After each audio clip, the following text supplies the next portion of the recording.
आप सभी को अभिषेक सरकार का नमस्कार। तो जैसे कि आपको पता है, रशिया और यूक्रेन के बीच जंग चल रही है, पर आखिरकार रशिया यूक्रेन पे अटैक कर ही क्यों रहा है?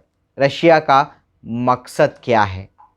तो दोस्तों, मैं आपको बता दूं कि 1991 में जो सोवियत यूनियन था, यूक्रेन उससे अलग हुआ था और व्लादिमीर पुतिन इसको एक बहुत बड़ी भूल मानते हैं। 1999 में जब व्लादिमीर पुतिन राष्ट्रपति बने थे रशिया के, तब उनका मेन मकसद यही था कि फिर से रशिया को उस एरा में लेके जाना जिस एरा में रशिया इकट्ठा था, सोवियत यूनियन था, एक सुपर पावर था।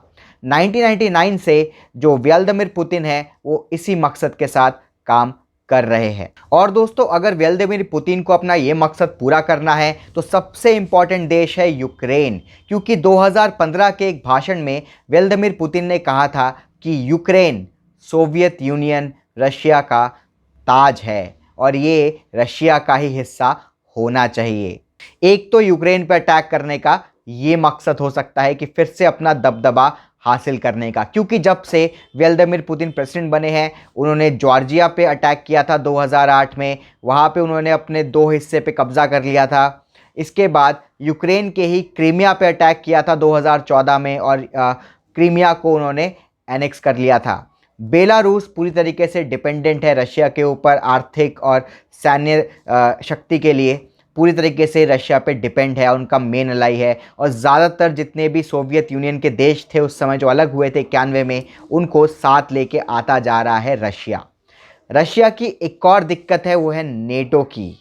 नेटो जो कि यूरोप और अमेरिका सहित कम से कम 26-27 देशों का एक समूह है और ये सारे देश एक एलाई है। इसमें से किसी एक देश के ऊपर भी अटैक होता है तो माना जाता है सब देश के ऊपर अटैक हुआ और सब देश मिलके उस देश के ऊपर अटैक करती है जिसने अटैक किया है। रशिया का सबसे बड़ा दुश्मन नेटो ही है, क्योंकि नेटो में अमेरिका भी आता है। तो दोस्तों, इसी को देखते हुए यूक्रेन ने 2021 दिसंबर में नेटो से बात किया था और बोला था कि यूक्रेन को नेटो में शामिल कर ले, क्योंकि यूक्रेन को लग रहा था कि रशिया और इसके अलावा और भी देश यूक्रेन पे हमला कर सकते हैं, जैसे क्रीमिया में हुआ था। वैसी चीज़ फिर ना हो, इसलिए यूक्रेन एक सिक्योरिटी चाहता था। यूक्रेन चाहता था कि वो नेटो का हिस्सा बन जाए, फिर जो रशिया है उस पर अटैक ना कर पाए। अगर वो यूक्रेन पर अटैक करेगा तो पूरा नेटो मिलके रशिया पे फिर अटैक कर देगा या यूक्रेन को बचा लेगा। पर दोस्तों, रशिया को दिक्कत थी कि जो यूक्रेन है वो रशिया और नेटो आर्मी के बीच बफर जोन था, यानी कि है अभी भी, जैसे कि नेटो आर्मी जहाँ पे एंड होती है वहाँ से यूक्रेन स्टार्ट होता है, फिर यहाँ पे रशिया स्टार्ट होता है, यानी कि रशिया और नेटो आर्मीज के बीच यूक्रेन था, जिसकी बहुत बड़ी लैंड है जिसका, तो जो बॉर्डर एरिया है वो बहुत ज़्यादा हो जाता था। तो रशिया और नेटो डायरेक्ट कांटेक्ट में कभी नहीं आते। पर दोस्तों, अगर यूक्रेन नेटो का हिस्सा हो जाता तो नेटो की आर्मी रशिया के सरहद पे आके खड़ी हो सकती है और दोस्तों, अपने जो भी मिसाइल है, जो भी उसके हथियार वगैरह है, वो रशियन बॉर्डर पे वो लोग इंस्टॉल कर सकते हैं और वहाँ से रशिया को अटैक करना बहुत ज़्यादा आसान हो जाएगा नेटो के लिए, जो कि रशिया नहीं चाहती। रशिया अपने इंटरनल सिक्योरिटी में इतना बड़ा लैप्स देखना नहीं चाहती, इसीलिए उसने यूक्रेन को अल्टीमेटम दिया था कि आप नेटो ज्वाइन नहीं करोगे, आप ये लिखित में दो, आप एक डील साइन करो कि आप कभी भी नेटो में शामिल नहीं होंगे। अमेरिका को भी बोला था कि यूक्रेन को आप नहीं लेंगे। पर दोस्तों, यूक्रेन, अमेरिका, नेटो ये नहीं माने और इनमें बातचीत चलती रही, जिसको देखते हुए रशिया ने अटैक कर दिया यूक्रेन पे। अब दोस्तों, इससे 2 चीज़ें सामने आती है। एक तो व्लादिमीर पुतिन का जो सपना है वो सामने आता है, रशिया को सुपर पावर बनाने का।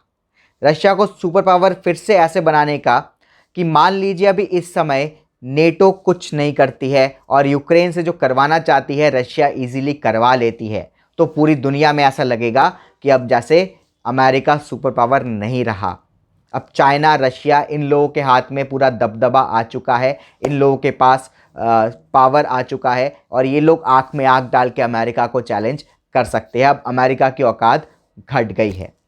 एक तो ये होगा। अभी तक अमेरिका को सबसे ज़्यादा सुपर पावर माना जाता था, सुपर पावर का एक ही देश था अमेरिका, पर अब रशिया और चाइना भी आ जाएंगे, क्योंकि वो अमेरिका की बात सुनते भी नहीं, कोई फ़र्क भी नहीं पड़ता। कितने भी सैंक्शंस लगा दे उसके ऊपर, या कितनी भी बंदिशें लगा दे, चाहे इकोनॉमी को लेके हो, मिलिट्री को लेके हो, कुछ भी हो, रशिया को कोई फ़र्क नहीं पड़ता। दूसरी चीज़, व्लादिमीर पुतिन अपना सपना पूरा करना चाहते हैं, सोवियत यूनियन का फिर से बनाना, फिर से इकट्ठा करना, जो पुराने 1991 से पहले हुआ करता था उसको फिर से बनाना। या फिर व्लादिमीर पुतिन ये जो अटैक कर रहे हैं इसको अपने लोगों को इमोशनल करके सत्ता में बने रहना चाहते हैं। 99 से लेके अब तक प्रेसिडेंट रहे हैं व्लादिमीर पुतिन, तो आगे भी बने रहना चाहते हैं और ये लगातार अटैक करके वो दिखाना चाहते हैं, देखिए मैं कितना पेट्रियाटिक हूँ, मैं फिर से सोवियत यूनियन का जो एकदम दबदबा था, जो उनका प्राइड था, वो वापस लाऊंगा, वापस ला रहा हूँ, देखो मैं काम कर रहा हूँ, देखो मैं सोवियत यूनियन का नाम पूरी दुनिया फैला रहा हूँ, मैंने रूस को सुपर पावर बना दिया। ऐसे करके लोगों का दिल जीत रहे हैं और लोग चाहेंगे कि पुतिन ही रहे उनके प्रेसिडेंट। तो ये 3 चीज़ हो सकती है। आपको क्या लगता है कमेंट बॉक्स में ज़रूर लिखिए। ऐसे वीडियोस, ये जो अभी चल रहा है रशिया और यूक्रेन के बीच, उसके वीडियोस हम लेके आते रहेंगे। जय हिंद।